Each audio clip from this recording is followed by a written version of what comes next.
Assalamualaikum warahmatullahi wabarakatuh. Semangat pagi semuanya. Apa kabar hari ini? Semoga selalu diberikan kesehatan sehingga kita dapat menjalankan aktivitas-aktivitas kebaikan. Pada kesempatan kali ini, tidak lupa mari kita panjatkan syukur kepada Tuhan Yang Maha Esa karena pada hari ini kita masih diberi kesehatan serta kesempatan untuk bersama-sama mempelajari komunikasi bisnis. Pada kesempatan kali ini, kita akan mempelajari tentang menganalisis produk dan pelayanan.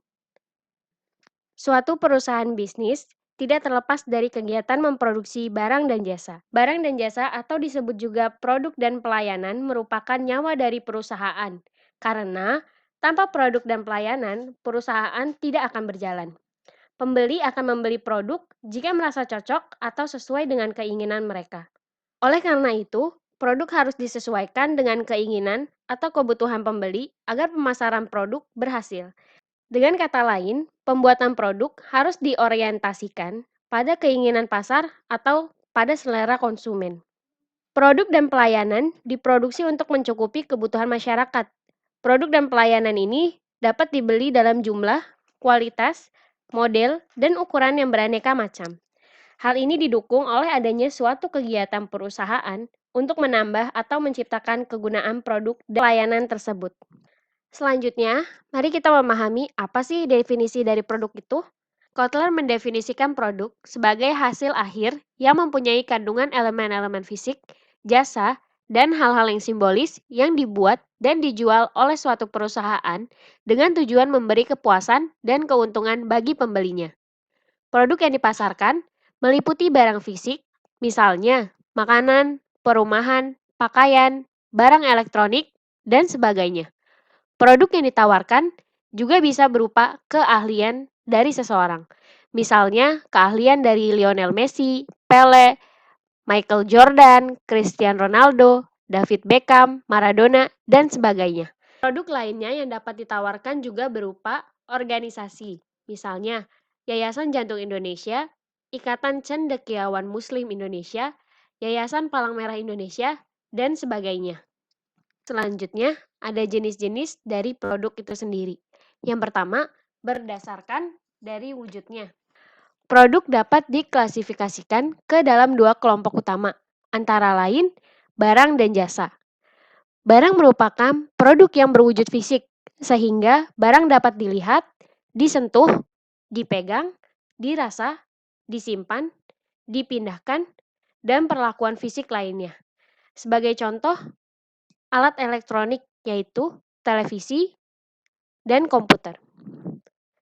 Kemudian, jasa merupakan aktivitas yang ditawarkan untuk dijual manfaatnya atau kepuasannya. Sebagai contoh, bengkel reparasi, salon kecantikan, hotel, dan sebagainya. Kemudian, jenis yang kedua berdasarkan aspek dari daya tahannya. Produk dapat dikelompokkan menjadi dua, antara lain yang pertama, barang tidak tahan lama, yaitu barang yang berwujud yang umumnya habis dikonsumsi dalam satu atau beberapa kali pemakaian. Barang ini, umur ekonomisnya dalam kondisi pemakaian normal kurang dari 1 tahun. Misalnya, sabun, pasta gigi, dan minuman kaleng. Yang kedua, barang tahan lama. Bahan tahan lama yaitu barang yang berwujud pada umumnya bisa bertahan lama dengan banyaknya pemakaian. Barang ini umur ekonomisnya untuk pemakaian normal lebih dari 1 tahun. Misalnya, pakaian, penanak nasi, serta mesin cuci. Yang ketiga, berdasarkan tujuan konsumsi.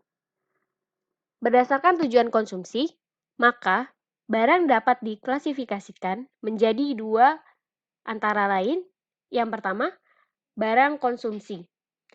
Barang konsumsi yaitu barang-barang yang dibeli untuk tujuan dipakai sendiri, bukan untuk dijual maupun diproses lagi. Barang konsumsi ini dibagi lagi menjadi 5 bagian. Yang pertama, convenience goods atau barang convenience. Barang-barang yang frekuensi pemakaiannya dan pembeliannya tinggi. Dapat dibeli hampir di setiap tempat, di setiap saat. Contohnya beras, sabun, terigu, gula, dan lain-lain. Yang kedua, shopping goods atau barang-barang toko. Barang-barang yang jika akan membelinya, orang-orang membandingkan terlebih dahulu mereknya, modelnya, harga, warna, dan keunggulan-unggulan lainnya, baru memutuskan untuk membelinya. Seperti handphone, barang elektronik, pakaian, dan sebagainya. Yang ketiga, specialty goods atau barang-barang yang spesial, yaitu barang-barang yang untuk membelinya memerlukan pengorbanan waktu dan uang, seperti contohnya mobil, emas, permata, serta barang-barang mewah yang lainnya. Yang keempat, ada unsold goods, yaitu barang yang diketahui konsumen, tapi secara normal konsumen tidak berpikir untuk membelinya. Contohnya kain kafan dan batu nisan. Dan yang terakhir, ada knowledge goods, yaitu barang-barang yang digunakan untuk kebutuhan ilmu pengetahuan, seperti contohnya buku, koran, dan majalah. Kemudian, klasifikasi selanjutnya ada barang industri. Barang industri yaitu suatu jenis produk yang masih memerlukan pemrosesan lagi untuk mendapatkan suatu manfaat tertentu. Biasanya, hasil pemrosesan ini diperjualbelikan kembali. Contohnya kain, karet, dan kertas. Barang-barang industri ini meliputi yang pertama, bahan dan suku cadang, di mana barang-barang tersebut digunakan untuk membuat barang jadi. Kemudian yang kedua, barang modal, yaitu barang-barang yang sebagian besar termasuk hasil dari barang jadi akhir. Yang terakhir, ada perbekalan pelayanan. Jenis barang ini tidak termasuk dalam barang jadi akhir. Contoh perbekalan adalah minyak pelumas, batu bara, dan pita mesin tik. Selanjutnya ada karakteristik dari produk. Karakteristik produk merupakan kondisi yang berbeda dari suatu produk dibandingkan para pesaingnya yang dapat ditawarkan kepada konsumen untuk memenuhi kebutuhan. Nah, setiap produk ini mempunyai karakteristik yang berbeda-beda. Karena setiap produsen pasti berusaha untuk menciptakan produk yang mempunyai karakteristik sendiri, sehingga konsumen mempunyai persepsi khusus terhadap produk tersebut. Adapun beberapa karakteristik produk yang disukai oleh konsumen, antara lain, yang pertama, awet atau tahan lama. Setiap konsumen pasti menyukai produk yang tahan lama, sehingga awet dan tidak mudah rusak jika digunakan. Sebagai contoh, masyarakat sebagai konsumen pasti lebih menginginkan produk mesin cuci dengan merek A yang ia percayai awet dibanding mesin cuci bermerek B. Kemudian yang kedua, perawatan yang mudah. Selain awet, setiap konsumen pasti menginginkan produk yang mudah dirawat atau dipelihara. Sebagai contoh, dalam memilih pakaian, selain pakaian tersebut harus nyaman saat digunakan, konsumen akan memilih pakaian yang juga mudah dirawat serta dibersihkan. Dan yang terakhir, murah. Sebagian besar konsumen menyukai suatu produk dengan harga yang relatif murah.